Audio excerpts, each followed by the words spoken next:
See, our minds have become messed up, and they're now filled with pollution. TV screens and magazines are beginning to look for a solution. Plastic surgery, diets, and pills, but still not seeing any form of improvement.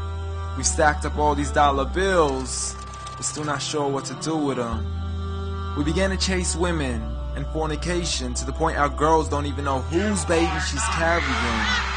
We're so afraid of commitment, but have no problem with damaging. She has your kids now, but you're still not even contemplating the possibility of marrying. See, this is what happens when we neglected Allah's best examples. You called her Mary, we call her Maryam.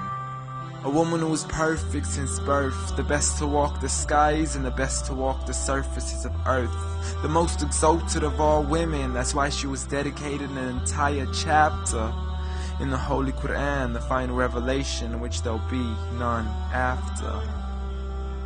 She was the best of all women, and to society she should be leading the way. I mean, that's why our women be dressing like her, because just like Mary, when Allah decrees something, we hear and we obey.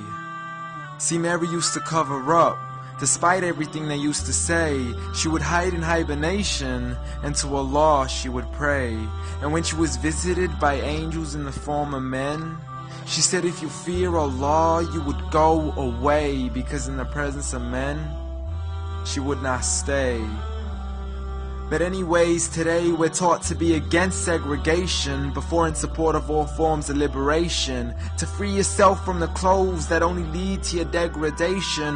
Why do you gotta cover your face for? We gotta see your identification. But little do they know her identity's right there. A woman who fears Allah and commits to her religious obligations.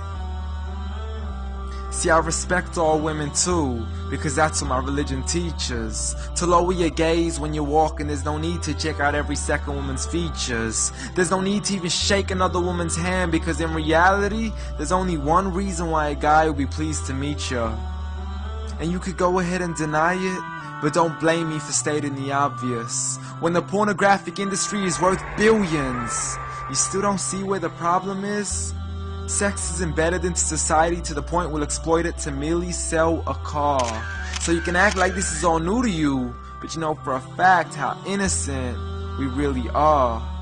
I mean, just look at the simplistic way we're taught to dress. It's like if you dress less, then you're destined for success. You then force your women into heels and have the nerve to say that we oppress.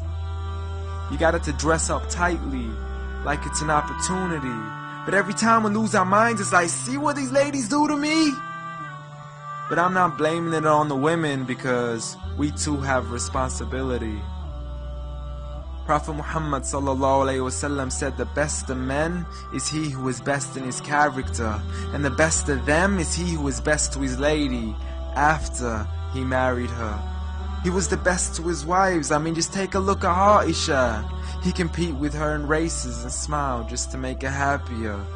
So when you do marry, do so with the intention of paradise is where you plan to carry her. But before you plan to carry her to the altar, maybe you should OT decision. Because if the only reason you're marrying her is for the outside, then realize you're going to be locked inside of a prison. For that reason, Prophet Muhammad ﷺ said, marry for 4: beauty, family, status, but most importantly, her religion. Because a woman without religion is a woman who could do with a bit of extra wisdom. We're meant to grow old together, mercifully, so we can be protected under Allah's supervision. But relationships are a mess, and there's no guarantees you're gonna be a survivor. So be kind to her, and know that Allah will be kinder. Be a man who stands in front, but also a man who can stand beside her. And if you're still looking for that good girl, don't go chasing after behind her. Rather search to find Allah first, for once you find Him, you're guaranteed to find her.